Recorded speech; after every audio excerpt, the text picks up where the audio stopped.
A ver, imaginen que un día se levantan y el sol ya no es el mismo. No es que esté nublado, no. Es que el sol mismo parece que perdió su fuerza. Bueno, pues así, tal cual, arrancó el año 536, un año que muchos historiadores consideran como el peor para estar vivo.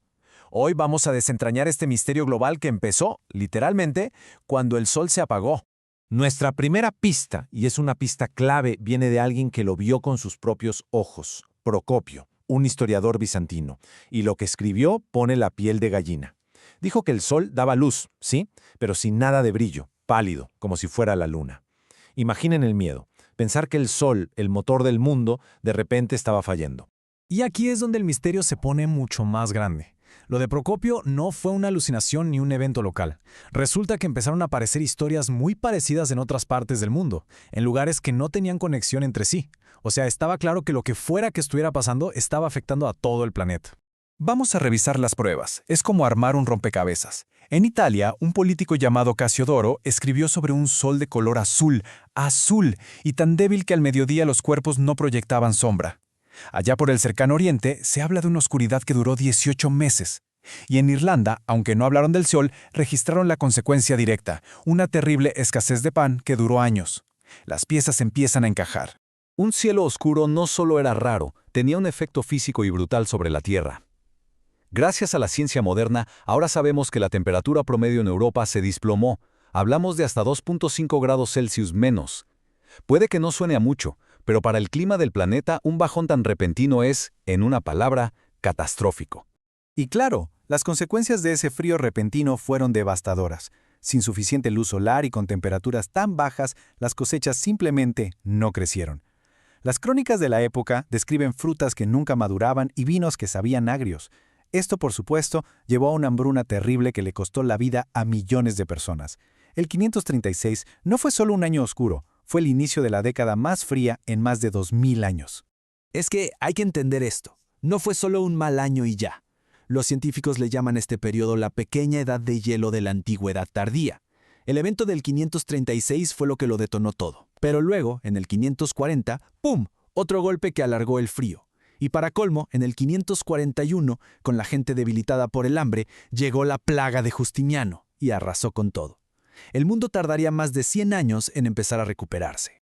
Imagínense, por más de 1500 años, nadie supo qué había causado esta catástrofe global. Era un misterio total. La gente de la época, obviamente, no tenía ni idea.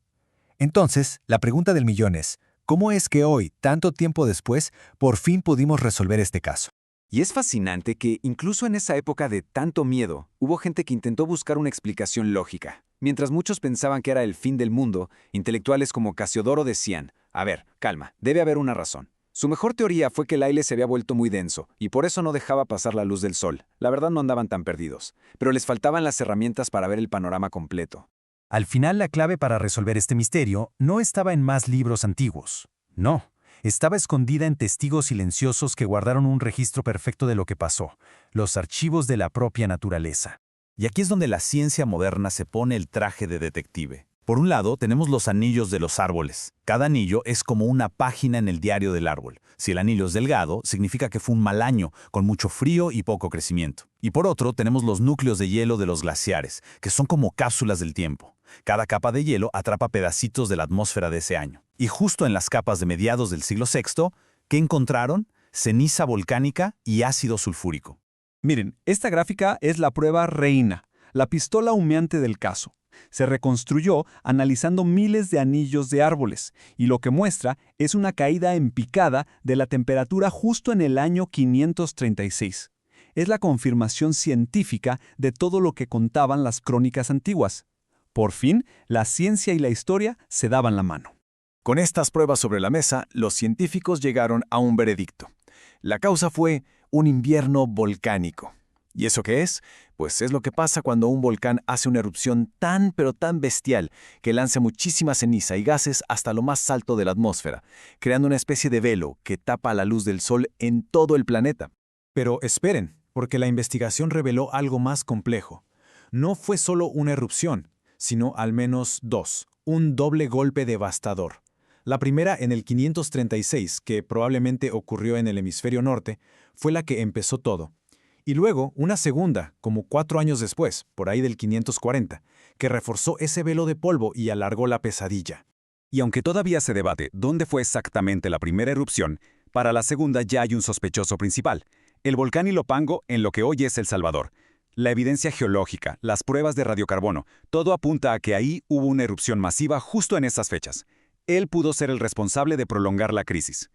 Ok, entonces, para cerrar el caso, ¿qué sabemos seguro? Que algo en la atmósfera tapó el Sol por más de un año y congeló el planeta. ¿Qué es lo que se cree? Que fue un invierno volcánico provocado por 2 megaerupciones. ¿Y qué es lo que todavía no sabemos? La ubicación exacta de todos los volcanes culpables. La investigación, como ven, todavía no termina. La historia del año 536 nos deja pensando en algo muy fuerte, cómo un solo evento natural, en algún rincón del mundo, puede cambiar por completo el rumbo de la civilización a nivel global. Nos obliga a reflexionar sobre esa conexión tan frágil que existe entre el clima del planeta y la estabilidad de nuestras sociedades, una lección que sin duda sigue siendo muy relevante hoy en día.